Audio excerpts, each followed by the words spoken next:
Okay, we're gonna talk about how to set your bullet length, how much to cut.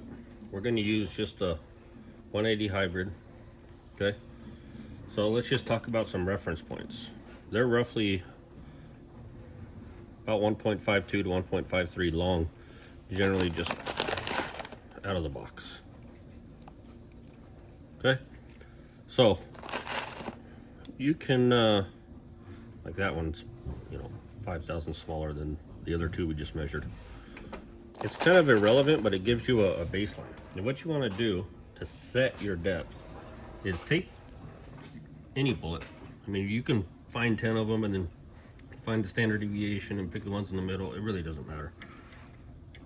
This bullet tip will not really go inside this hole. That hole is a specific diameter to measure a diametrical point about halfway up the cut, because it's an angle. That way we can establish a distance from the base of the bullet to the tangency point of that cut, or to a tangency point. So this meat plat is too big out of the box. It won't really fit in this hole, but we use it kind of as a base measurement. It kind of will barely stick in the hole. It doesn't really need to go in, and that's fine. So set that, zero that. Make sure those are tight, okay? Now, as you can see, if you grab other bullets, they're gonna be slightly different, more or less. That's fine, these are just out of the box. So here's a reference point. We can zero that again. Now, when you cut a bullet, we generally go anywhere between 20 and 40 thousandths shorter than that number.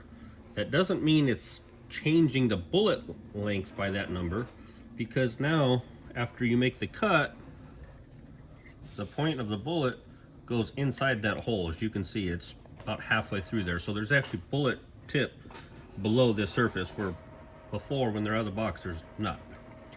Okay, so you can see there, that cut, it's 35 thousandths as a reference point. That's now, if we measure the overall length didn't really change by much, okay? But it's negative 35 because part of the tip is now down below this plane. So we'll take a bullet from start to finish. We'll measure one here. That bullet's 1.527. We're gonna put it here. And you only gotta do this once when you set up. So you can see that's 0. We're going to put that in. I've already somewhat preset this. We can talk about, you set the bullet length by turning that screw clockwise, pushes the rear datum this way or forward to make the bullet hang out more, and it will cut more. You want it to finish datum on the face of the collet, not this. The collet should be extended slightly by 20 thousandths. Okay, so that was 1.527. We're just gonna put that in there. Give that a little spin. Now, let's check that overall. You can see we only shortened the overall by about 7 thousandths or so. And you can see here, we basically fully closed that meat plat. So now if we look here, there's our minus 35. That's a pretty good reference point. Now let's take another bullet and do the same thing again. So we measure that, 1.529. Come here, basically 0. You can see this meat plat is jagged, right? So when you do that measurement, part of that jagged goes in the hole, and even though when you measure overall length, you're getting the highest point of that bullet. So that's why those numbers are the way they are. Now, I'm gonna take this, let me just stick it here, and I'm going to adjust the depth on this. We're gonna make it go not quite so deep, which means we're going to,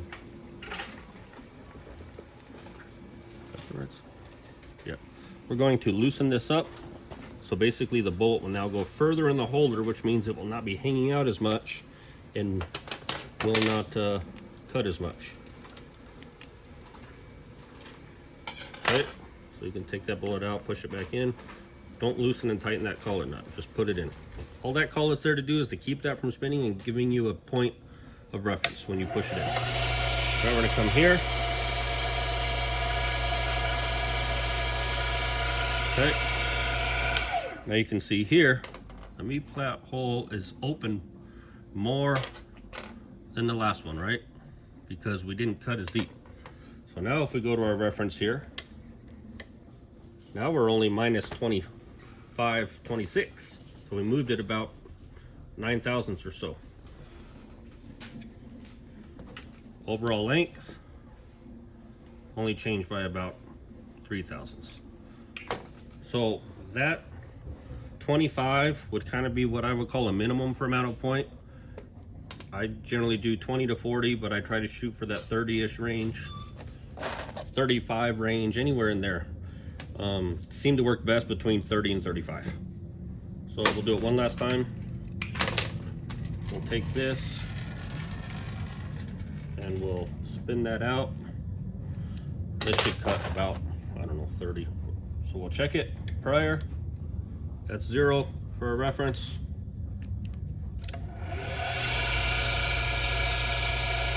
One thing I want to talk about, that's a good example right there. See how that bullet got stuck? These bearing surfaces, I have seen some variation. We're just going to discard that.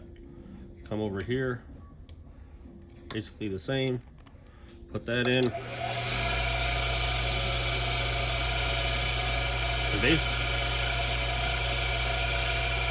And I would cull that bullet because the bearing surface is larger and it's actually got some imperfections you can see right there. So it's kind of a good way, I would cull that as a fouler.